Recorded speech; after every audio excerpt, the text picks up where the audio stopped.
Too far, too far. Hello, my name is Corey. I work for Outset Media Games, and I also occasionally do some board game reviews, and that's what I'm here to do today. I want to talk to you guys about a game called Planet. Planet is a tile laying game from Blue Orange Games, which means you're going to be selecting different tiles over the course of the game, and you're going to be putting them in your play area, and you're going to be trying to build something. It's going to require a lot of tricky decisions that are going to come back to either haunt you or help you. Some of my favorite games are tile laying games. Games like King Domino. And also Patchwork. Somebody put a picture of Patchwork somewhere on the screen. These games are great. They tickle the spatial reasoning portion of your brain, and they really make you think in an interesting way. If we're going to talk about Planet, we really have to talk about the elephant in the room, which is, of course, these components. They're fantastic. They look a little gimmicky, I will fully admit. It is a gimmick. It's a great gimmick, though. It makes this game a lot of fun. This game has this little 12-sided shape, polyhedron. You know I love me some polyhedrons. Over the course of the game, you are going to be just taking magnetic tiles and adding them to this polyhedron, and you're going to try to match up the colors as good as you can, because the colors are all based on, different kinds of land.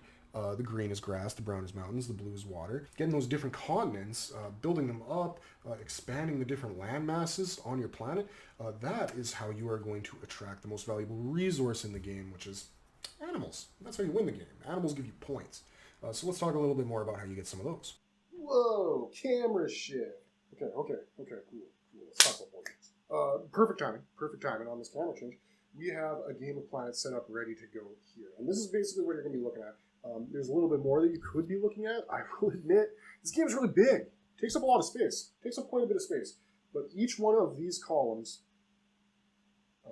or rows, depending on where you're sitting, each one of these columns represents a different round of play, which means this game is going to take place over 12 rounds, start to finish. Some of these rows have different things than others. Some of them have 3 animal cards. Some of them have a combination of animal cards and tiles. Some of them, all the way over here on my left, your right, all the way over here, we have just tiles. And that means on that turn, you're just going to be drawing tiles.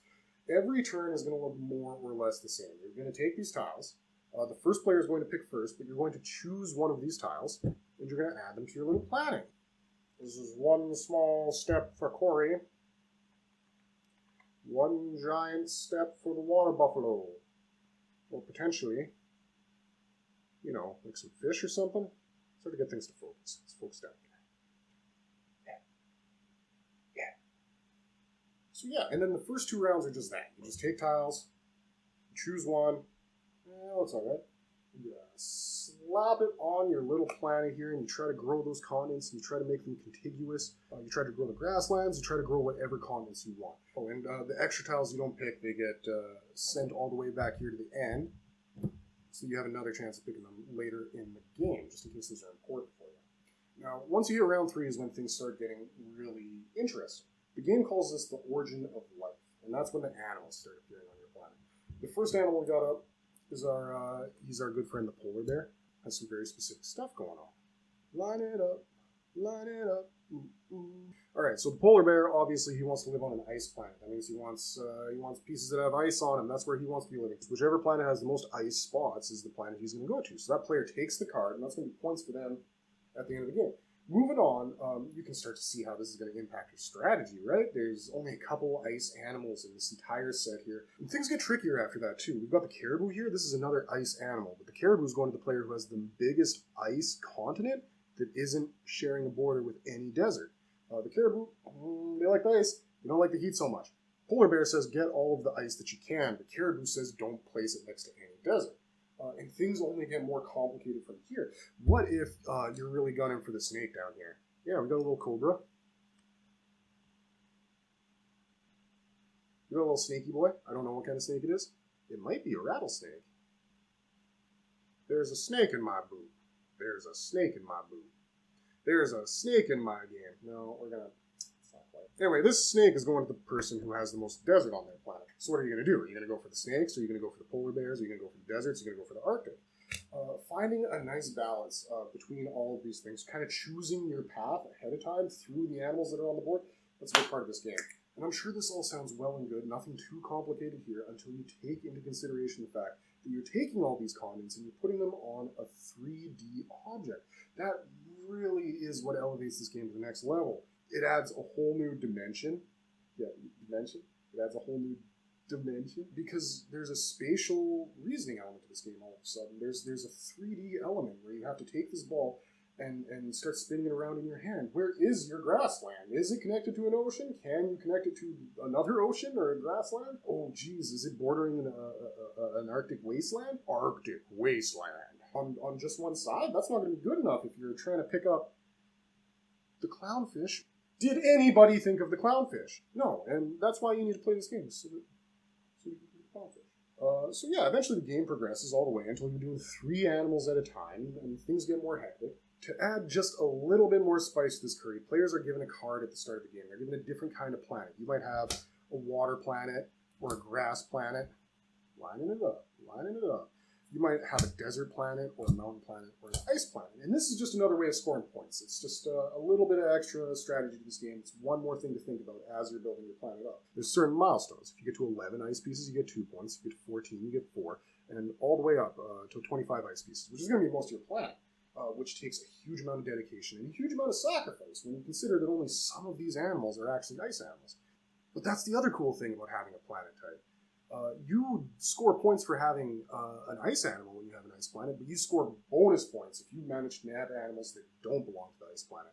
That means, every polar bear or penguin might be worth 1 point for you, but every octopus is suddenly worth 2, every tiger is worth 2, everything that isn't an ice animal gets double points. This adds a really interesting dynamic to the game because you can usually see what sort of planets people are building up.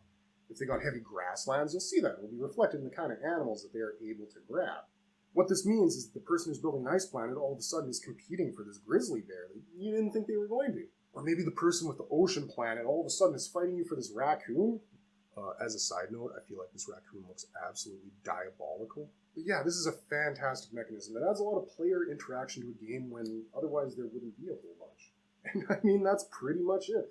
Play progresses from one end of the table all the way to the other, and when you're done, so is the game. One of the things I like most about tile-laying games is that you really have to live with the consequences of your actions. If you have good strategy and good planning, it really comes back to your benefit later in the game. If you make a mistake or an oversight, you feel it for the rest of the game. And it's really neat to look at what you've made at the end of the game and see how it reflects that. And this is one of the coolest things you could really make in a board game, is a little floating planet. It only takes half an hour to play. That's huge. You can squeeze it in between games, after games, as a warm-up, as a cool-down. Also, it's super easy to teach people this game. It's just matching up colors and using that strategically to try to get animals down the road. It's super easy to learn, but there's a degree of difficulty there because you're playing against other people. They provide the difficulty curve. The other people are really going to impact your decisions across this game, and they're really going to amp up the trickiness, the creativity you're going to need.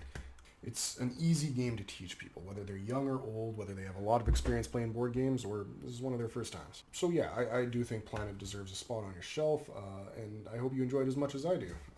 Thanks so much for listening, and I hope you have a fantastic day. Do I have some, theme music to play me out? Something royalty-free? That's... okay. Yeah. Okay. Yeah. Sorry, I am sorry about this. Corporate says I can't end the video for another 3, 2, 1. Because games matter.